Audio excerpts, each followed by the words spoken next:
everybody. Today we'll be doing kind of an overview and a review of the Apevia X Trooper Case.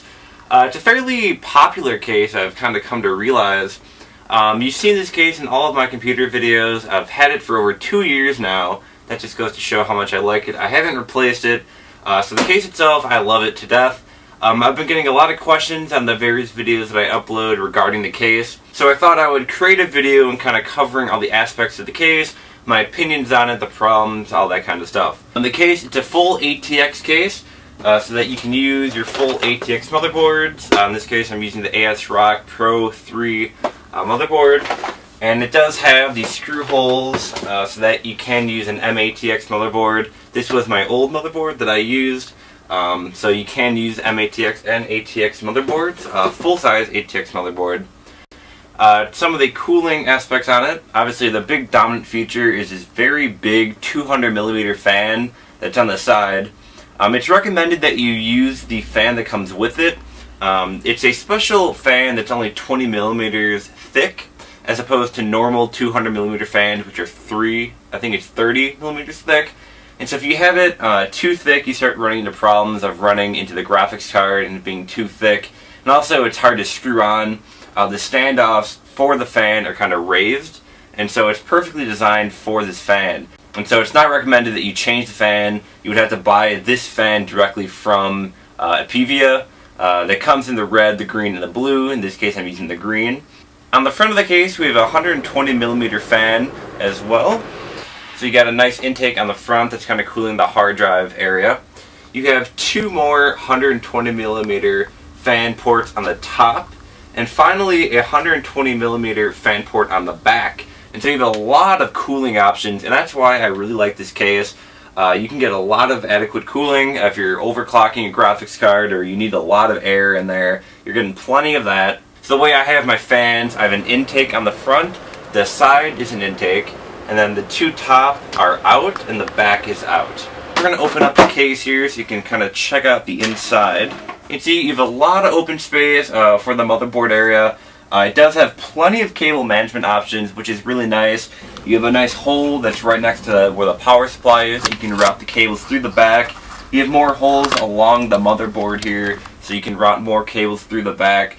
So in terms of cable management, it provides plenty of options for routing cables. Another big question I get is, does it support this graphics card or this graphics card? You can see it is a very big port size here for graphics cards. As you bring out the ruler here, so from the edge of the graphics card, not including the PCI thing, to the front, you could put a graphics card that's about a little over 11 inches long. So you could put a very big graphics card in here. I think that would support probably almost every graphics card on the market today. So just double check. I'm looking, it looks like about 11 inches long and a little bit over 11 inches. It can fit in there. If you're SLIing with this case, you get a little bit less room, just a tad under 11 inches as you go further down where the drive bay interferes. So one of the nice features with this case as well is with the hard drive system, you do not have to screw the hard drives in. You can see they're kind of, the way they're placed is that they're going this way. So you do not have to screw them in. The case uses a rail type system. You take these rails, it has little notches that you put inside the screw hole ports, and then you just slide it in to the case, and it locks into place like that. And so it's a really nice way of getting hard drives in and out. They slide in really easy, and they're very securely in place. They're not going to move around, and so it's a great system in terms of installing the hard drives. Now, equally as simple is the way to install the optical drives and any other 5 1/4 inch drives up at the top here. I'm not actually using them. I don't know why. There probably was a reason why, but I'm using all the screws for them. But the case does include some of these. Now, I'm not really sure what to call these, but they lock things into place. Again, you have these two little things you can put into the screw holes of a drive, and you lock it in place. So it's easy installation to pull in and out optical drives and anything else you have in your 5 1/4 inch drive. Now, I feel it does have an excessive number of these drives. It does have 4 spots to put in 5 1/4 inch drives. I don't really know why you would ever need that, but it does give you the option. You do have 5 more of the 3.5 inch drives that you put down here, so you can have 5 3.5-inch hard drives. You also have two more 3.5-inch drives up here, up in the middle section, and those kind of face out towards the front. So up there you can put in various things such as, card readers for your SD cards. I also have a thing that adapts for a solid state drive. It goes in there, so I have a solid state drive in here. So you have plenty of options for drive bays and for different hard drives and all that sort of thing. And if you're considering getting a closed loop water system, such as I have here, you can see the radiator. It does fit fine up here on the back, 120 millimeter space here. The problem with this case, and with probably almost every case, is that the radiator would come very close to the top 120 millimeter inch fan port, and so you would have to get a thin 120 millimeter fan. They do sell them on the market. They are kind of expensive. They're more than your normal fans. But you can get a slim 120 millimeter fan that can go up there and it'll fit in there perfectly fine. And again, you also have the other 120 millimeter fan here as well. And if you're getting a closed loop system that had the double radiators that uses the two 120 millimeter fan ports, that can go on the top, so it does support it. Corsair has one, it's H100. You can install that in here. That will work in this case as well. So it does have a lot of options, it supports a lot of things, and it is a great case overall. The other big question I get is it loud? Yes, it can be. With this fan, it's not the quietest fan, but I mean, it's a big fan, it's pushing a lot of air, so naturally you are going to get some pretty decent noise. However, it's not obtrusive. I don't know how to explain. It's not very loud. It's not too loud and obnoxious.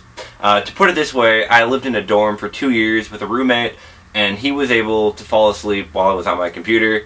That didn't include me yelling and throwing things, but it was fine in terms of noise level.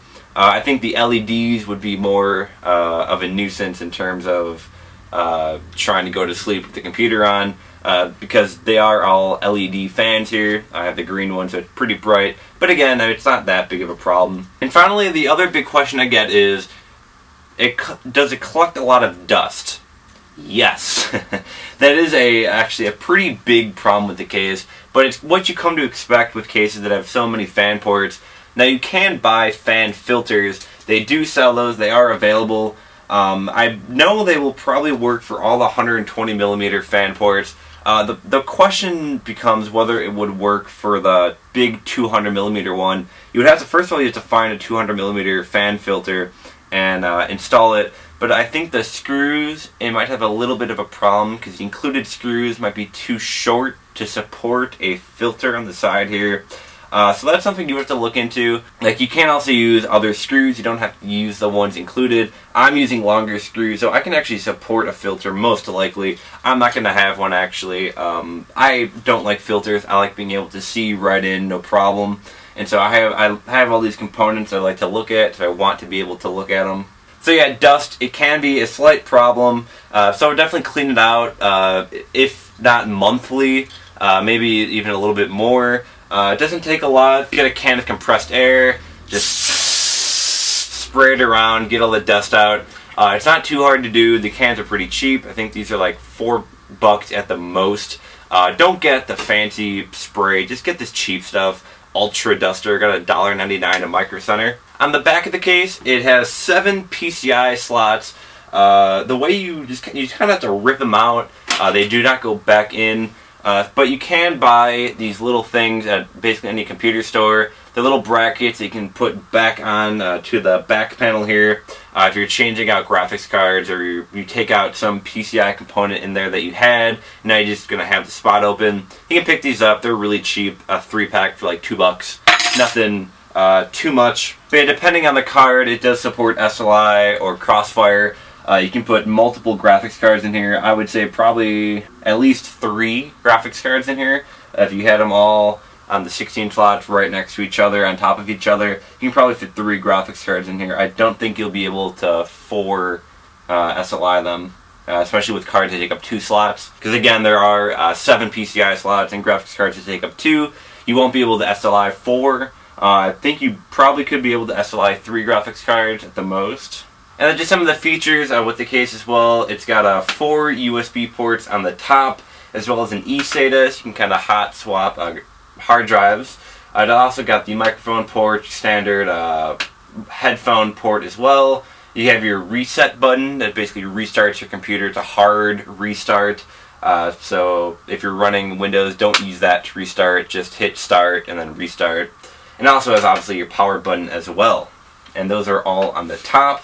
And so that pretty much covers everything about the case. I tried to answer all the questions that I've accumulated over the past 2 years or so since I've had this computer. But if you have any more questions, feel free to leave a comment in the comment section below. I'll try and get back to you as fast as I can. So if you like this video, feel free to give it a like. I appreciate it. It does help me out a lot. Also, feel free to subscribe and also check out all my other videos. I have a ton more unboxing videos, review videos, tech videos, all sorts of random things as well. So feel free to check them out, and we'll see you again next time. Thanks for watching.